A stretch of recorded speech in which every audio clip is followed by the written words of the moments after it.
खैर यह होना ही था एक 14 बरस की लड़की को। बात लगभग 42 साल पहले की है, जब विवाह को दो दिलों का मेल ना समझकर बस एक रस्म की तरह निभाया जाता था। लेकिन जब दो अजनबी अचानक अपनी जिंदगी किसी के साथ बांटने लग जाए, जब किसी के लिए दिल में सम्मान के भाव आने लग जाए, तो प्यार हो ही जाता है। मुन्नी घर में सबसे चंचल थी। दिन भर मस्ती करना, घर में धमा चौकड़ी करना और इन सब से मन भर जाए तो मोहल्ले भर की आंटियों चाचियों के घर टटोलाना, बस उसका दिन भर का यही काम था। यूँ कहें कि मोहल्ले की जान थी। हमारी 14 बरस की मुन्नी पढ़ाई लिखाई से दूर दूर तक कोई नाता नहीं था। हालांकि आज से 42 साल पहले उस जमाने में लड़कियों की पढ़ाई लिखाई पर ध्यान कौन देता था। वैसे तो मुन्नी घर में सबकी लाडली थी, लेकिन अपने दादाजी की वो जान थी।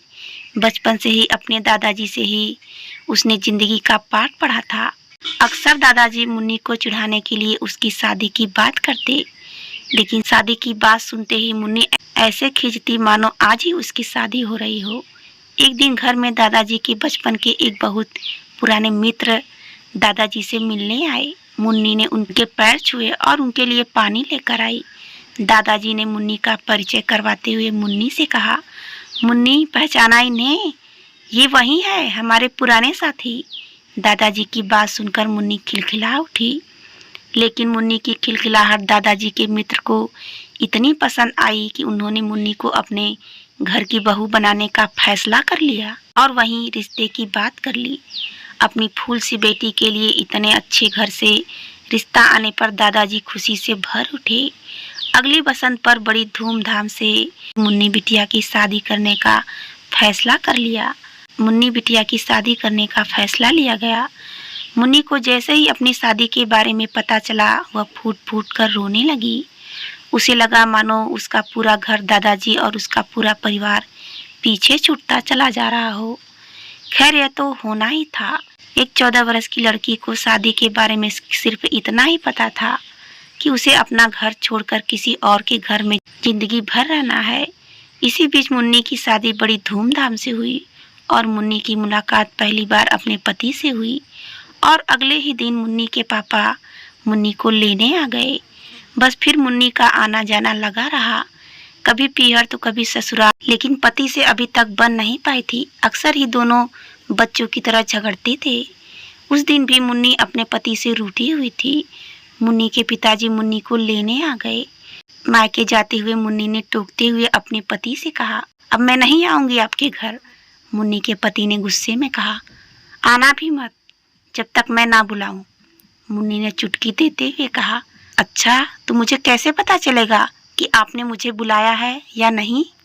कुछ सोचते हुए मुन्नी के पति ने कहा, जब तुम्हें कोई कोरा कागज दिखाए तो तुम समझ जाना कि मैंने बुलाया है। मायके में मुन्नी के दिन बहुत अच्छी तरह बीते।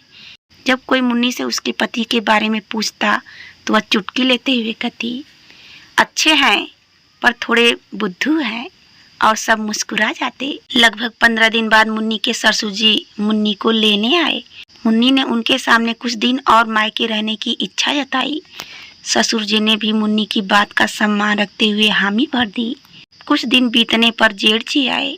हालांकि तब तक मुन्नी को ससुराल की याद सताने लगी थी, लेकिन उसे अभी तक कोरे कागज का संदेशा नहीं मिला था। इसलिए मुन्नी ने माँ से ससुराल ना जाने का बहाना बना दिया। माँ ने मुन्नी को समझाया, लेकिन मुन्नी ने किसी की ना सुनी। जेठ जी भी चले गए।